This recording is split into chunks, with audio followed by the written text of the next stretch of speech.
Hello everyone, कैसे हैं आप लोग। उम्मीद कर रहा हूँ सब लोग ठीक होंगे। तो आज हम लोग डिस्कस करेंगे कि व्हाट आर डिकेड वोल्केनोज, ये दशक ज्वालामुखी क्या होते हैं। समझेंगे इस चीज को कि इसका रिलेशन क्या है। कभी एकदम ये अचानक प्रीलिम्स में वर्ड आ जाए तो क्या होगा, मतलब ऐसे हम क्या आंसर्स लगा सकते हैं। क्योंकि ये वर्ड भी ऐसा है कि थोड़ा बहुत भी यदि इसके बारे में आपने नहीं पढ़ा है या कम नॉलेज पे कई बार क्वेश्चन गलत हो सकता है।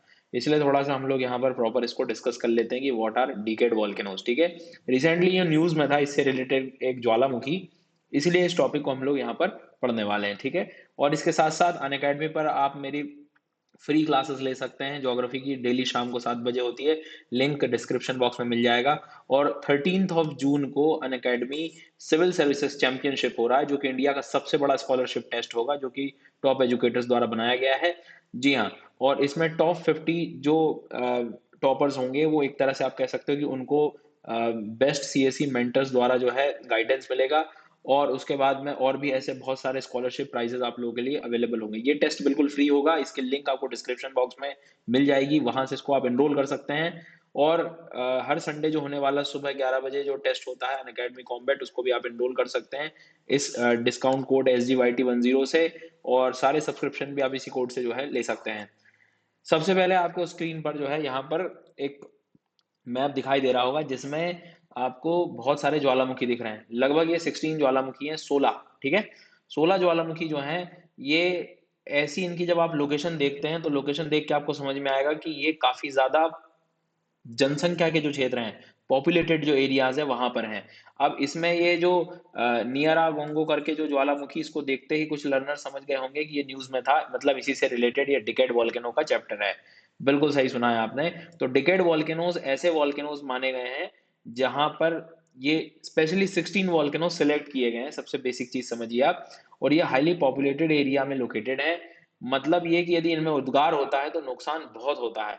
नुकसान इन द सेंस कि in terms of biodiversity, in terms of population, in terms of property damage। ठीक है।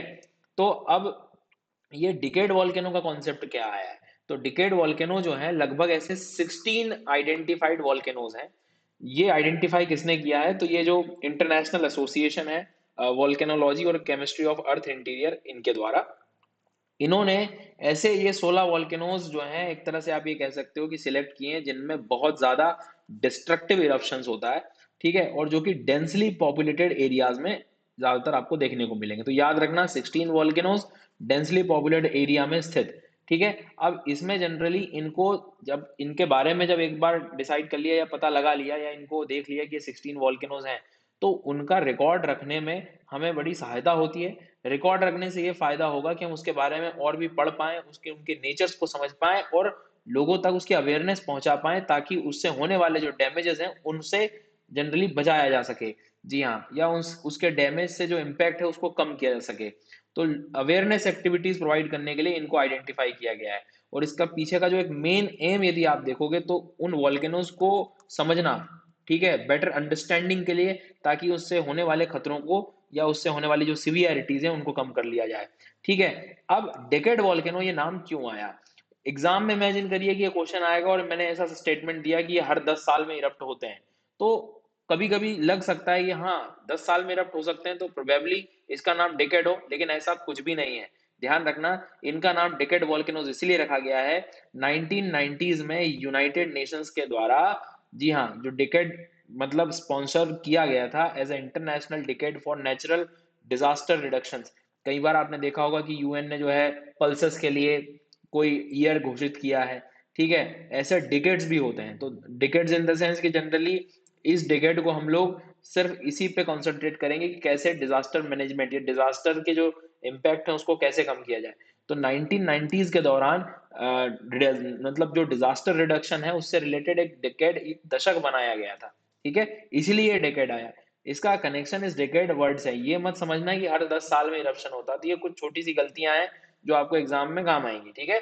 तो 16 वॉल्केनोज ज्यादा जनसंख्या वाले क्षेत्रों में लोकेटेड हैं। इनको आइडेंटिफाई कर पाए, इनको पढ़ पाए, इनका नॉलेज ले पाए, इनके नेचर को समझ पाए, बिहेवियर को समझ पाए, ताकि इससे होने वाले खतरों को कम किया जा सके। यूएन से संबंधित है। जो डिकेड बनाया गया था 1990s में, वो नेचुरल डिजास्टर रिडक्शन के लिए बनाया गया था। इसीलिए इसका नाम डिकेड वॉल्केनोज रखा गया। उस समय इनको मतलब आइडेंटिफाई किया गया था, ठीक है। अब जरा एक बार जल्दी से हम लोग कुछ बहुत ही इंपॉर्टेंट इसके वॉल्केनोज पढ़ सकते हैं, तो देख लीजिए। ये जो अभी रिसेंटली इरप्शन हुआ है, काफी ज्यादा न्यूज में है, ठीक है। ये कॉन्गो में मिलेगा आपको, नियरा कॉन्गो जो है, इसके बारे में और अभी मैं डिटेल में पढ़ाऊंगा। ये कॉन्गो में मिलेगा, कॉन्गो देश democratic Republic of Congo, Africa में जो मिलेगा। ये गलेरास जो है आपको इधर नो डाउट कोलंबिया वाले जो रीजन है वहां देखने को मिलेगा। मोनालोआ जो है हवाइन एरियाज में, कोलिमा ये मेक्सिको के एरियाज में, सेंटा मैरिया जो है ये आपको ग्वाटेमाला वगैरह के जो आसपास के क्षेत्र है वहां पर देखने को मिलेगा। ये यूएसए में रेनियर माउंटेन है। एक दो बार इस स्लाइड को आप कोशिश करके देखिएगा पढ़ने की, कुछ इंपॉर्टेंट वॉल्केनो जरूर काम आ सकते हैं, ठीक है। ये तेइदे जो वॉल्केनो है ये कैनरी आइलैंड में, एटना, वेसुवियस बहुत ही आप लोग हमेशा सुनते हैं। ये वही इटली के वॉल्केनोज हैं जो अब इरप्ट होते हैं तो काफी ज्यादा नुकसान होता है, ठीक है। ये ग्रीस वाला जो वॉल्केनो आपको दिखेगा सेंटोरिनी करके, ये भी इंपॉर्टेंट है, इसको भी आप पढ़ लीजिएगा कि कहाँ एटलीस्ट एग्जाम में ये मैच द कॉलम में आ सकते हैं, तो कम से कम इनको पता होना चाहिए। अब डेकेड वॉल्केनोज न्यूज में था, डेकेड वॉल्केनो में ये काफी ज्यादा मतलब इरप्शन होता है इसमें, इस बार अभी हुआ है, पहले भी काफी बार देखा गया है। तो और काफी ज्यादा नुकसान भी हुआ है डेमोक्रेटिक रिपब्लिक ऑफ कॉन्गो में। इसीलिए इसको थोड़ा सा पढ़ लेना और इस कॉन्सेप्ट को जरा समझ लेना। इधर आएंगे आप तो आपको ये एवा संस्काई और जो कोराइसस्काई करके जो है, एक ही माउंटेन का मतलब क्षेत्र है ये, कामचाटका जो पेनिनसुला हम पढ़ते हैं रशिया में वहां देखने को मिलता है। और ये सकुराजिमा जो है, उनजेन जो है, ये जापान में आपको मिलेगा, ध्यान रखना। ये जापान की ज्वालामुखी है। ताल वॉल्केनोज फिलीपींस में हम लोग देखते हैं। मेरापी ज्वालामुखी जो पढ़ते हैं हम लोग, ये इंडोनेशिया में पढ़ते हैं। और उलावुन जो है जनरली ये पैसिफिक ओशियन के रीजन्स में आपको देखने को मिलेगा। लेकिन बात क्या है कि यदि मैं आपसे कहूं तो एटलीस्ट वेसुवियस, एटना, ठीक है, ताल वॉल्केनो, मेरापी, ये फ्रीक्वेंटली न्यूज में बने रहते हैं, ध्यान रखिएगा।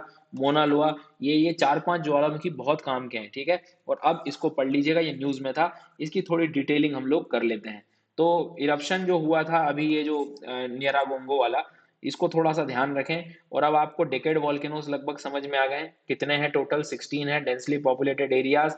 इनको यूएन के डेकेड के द्वारा मतलब उस दौरान जो है इनको सिलेक्ट कर लिया गया था, ताकि आने वाले फ्यूचर में जो भी समस्याएं हैं उनसे हम मतलब उससे जो उनके जो खतरे हैं उसको कम कर सकें, ठीक है। अब ये नियरांगो वोल्केनो इसलिए भी फेमस हो गया है क्योंकि ये काफी ज्यादा बड़ा, इसका जो क्रेटर कैल्डेरा वाला जो पैटर्न देखोगे, इस ज्वालामुखी का जो माउथ देखोगे, ये जो माउथ होता है ये काफी बड़ा है, 2 किलोमीटर वाइड। मतलब जब आप इसका इमेज देखेंगे तो अब आप फील कर सकते हैं, पहले तो लर्नर्स को पहली नजर में यही हिस्सा दिखेगा। मैं कहता हूँ जरा ध्यान दीजिए, ये एक्चुअल वॉल्स हैं इसकी, ये एक्चुअल वॉल्स हैं, इनको देख के आपको समझ में आ जाएगा कि कितना बड़ा एरिया होगा। जी हाँ, ये इसका माउथ है, ये ज्वालामुखी का ये वाला एरिया है जो वेंट से कनेक्टेड होता है। ये वेंट मतलब जहां से लावा निकल के आ रहा होता है, और ये माउथ होता है जिसको हम क्रेटर कहते हैं। कई बार ये काफी बड़ा हो जाता है जैसे ये, तो इसको हम कैल्डेरा भी कह सकते हैं, ठीक है। तो ये एक स्ट्रेटोकोन है एक्चुअल में, स्ट्रेटोकोन है, ध्यान रखना। स्ट्रेटोकोन मतलब अल्टरनेट लेयर्स में जो मिले, अलग अलग समय पे इरप्शन होने के बाद अलग अलग लावा और धूल राख कण वगैरह, लावा और एशेस की लेयर्स बन जाती हैं इसमें। तो ये वो स्ट्रेटोकोन है, मतलब परतदार शंकु है ये। जी हाँ, इसका जो लैंडफॉर्म देखोगे बाहर का, वो आपको स्ट्रेटोकोन वाला दिखाई देगा। बिल्कुल दूर से ही आपको इस तरह से काफी ज्यादा हाइट पे देखने को मिलेगा। बिल्कुल हाइट इसीलिए हो जाती है, कई बार इनमें जो लावाज होता है वो एसिडिक लावा होता है जो कि बहुत कम फ्लो करता है। तो एसिडिक लावा जिसमें सिलिका कंटेंट ज्यादा रहता है, तो जनरली इसकी हाइट जो है आपको ज्यादा देखने को मिलेगी। बड़े विस्फोटक होते हैं क्योंकि वो जो लावा है इतना कम जब फ्लो करता है तो बार बार इसके रास्ते को चोक कर देता है। और जब अगली बार इरप्ट होता है ये, तो बहुत ही प्रेशर के साथ बहुत ही एक्सप्लोजन आपको देखने को मिलेगा इसमें, ठीक है। तो ये जो रिसेंटली हुआ था, तो ये कहाँ हुआ था, Democratic Republic of Congo. Basic question आ सकता है, याद रखना, डीआरसी, ठीक है। दूसरी एक इंपॉर्टेंट बात, आसपास का कोई शहर पूछ ले तो याद रखना गोमा सिटी, गोमा सिटी को याद रखना है। दूसरी इंपॉर्टेंट बात है कि ये भी है कि ये स्ट्रेटोकोन का, अभी मैंने आपको बताया, जो लेयर में दिखेगा, स्ट्रेटा मतलब होता है परत, अलग अलग लेयर्स वाला फीचर जो जिसमें आपको देखने को मिलेगा, ठीक है। ध्यान रखना, ये काफी इंपॉर्टेंट मतलब एक तरह से अब न्यूज में बना हुआ, करंटली एक दो दिन से ही जो है चल रहा है, तो इसको थोड़ा सा आप पढ़ लीजिएगा। दूसरी एक इंपॉर्टेंट बात है ये, इसीलिए इस पे ज्यादा भी ध्यान देना है कि यदि आप पूरे अफ्रीका के इरप्शंस को देखोगे, पूरे महाद्वीप को देखोगे, तो नियारागोंगो ये वाला जो वॉल्केनो, और इसी के नजदीक एक न्यामुरगारिया करके जो आपको देखने को मिलेगा। तो ये न्यामुरागिरा जो वॉल्केनो है, दोनों को यदि आप मिला दिया जाए तो लगभग लगभग 40% वॉल्केनो को कवर कर लेते हैं। मतलब जितने हिस्टोरिकल इरप्शन आप अफ्रीका के देखोगे उसमें 40% इरप्शन इन दोनों ज्वालामुखी में हुए हैं, निरागोंगो और न्यामुरागिरा वाला जो ज्वालामुखी, तो ये दोनों डीआरसी में आपको देखने को मिलेंगे। ये डेमोक्रेटिक रिपब्लिक ऑफ कॉन्गो, ये हम जो BRU पढ़ते हैं, बुरुंडी, रवांडा, युगांडा, उसके पास ये जब आप देखते हो तो ये आपको निरागोंगो वाला ये ज्वालामुखी जो आपको देखने को मिलेगा, ठीक है। तो इनके बारे में थोड़ा सा पढ़ लीजिएगा, इसकी लोकेशन आपको अब समझ में आ गई कि अफ्रीका में डेमोक्रेटिक रिपब्लिक ऑफ कॉन्गो में है, गोमा सिटी के पास में है, स्ट्रेटो कौन है, ठीक है। काफी ज्यादा क्रेटर कैल्डर आपको देखने को मिलेगा। ये उन 16 वॉल्केनोज में आता है जो कि डिसाइड किए गए थे as a decade volcano 1990s में, यूएन में जो डिकेड घोषित हुआ था नेचुरल, जिसको आप कह सकते हो कि डिजास्टर रिडक्शन से संबंधित जो था, और इसको आइडेंटिफाई करने वाला जो कि international association of volcanology and chemistry of earth interior. ध्यान रखना, मतलब इसका कोई ऐसा संबंध नहीं है कि 10 साल में इरप्ट हो ये, लेकिन इंपॉर्टेंट पर्वत है, पढ़ लीजिएगा इसको, ठीक है। जी हाँ। इसके बाद में जो है बाकी एक बार कोशिश करना है कि इस वॉल्केनो को, इन जितने भी वॉल्केनोज है एग्जाम के पहले इनको एक बार जरूर देख के जाइएगा आप, काफी इंपॉर्टेंट रहेंगे ये, ठीक है। दूसरी बात, अल्बर्टाइन रिफ्ट भी कह सकते हो, वहां रिफ्टिंग एरियाज है तो उन क्षेत्रों में कभी कभी रिफ्ट भी पूछ रहे तो अल्बर्टाइन रिफ्ट भी आप कह सकते हो, ठीक है। दूसरी बात, आसपास ये जो एरिया है, पूरा जो क्षेत्र है, विरुंगा माउंटेन्स के नाम से भी जाना जाता है, विरुंगा। तो कई बार कभी कभी ऐसे शब्द भी आ सकते हैं कि विरुंगा पर्वत कहाँ है, तो ध्यान रखना ये अफ्रीका का है, डेमोक्रेटिक रिपब्लिक ऑफ कॉन्गो वाले क्षेत्रों से आपको लगे हुए देखने को मिल जाएंगे, ठीक है। चलिए, तो मिलते हैं इसके बाद अगले वीडियो में। चैनल को सब्सक्राइब जरूर कर लीजिएगा, और इस स्क्रीन को में दिखने वाले सारे वॉल्केनोज को एक बार पढ़ लेना। इस स्कॉलरशिप टेस्ट को बिल्कुल फ्री एनरोल कर लीजिएगा, जो 13 जून को होने वाला है, और इस कोड से आप इसको एनरोल कर सकते हैं SGYT10, तो 10 से, और सारे अनअकैडमी के सब्सक्रिप्शन जो है आप इस कोड से ले सकते हैं SGYT10 से। Thank you so much for joining this session.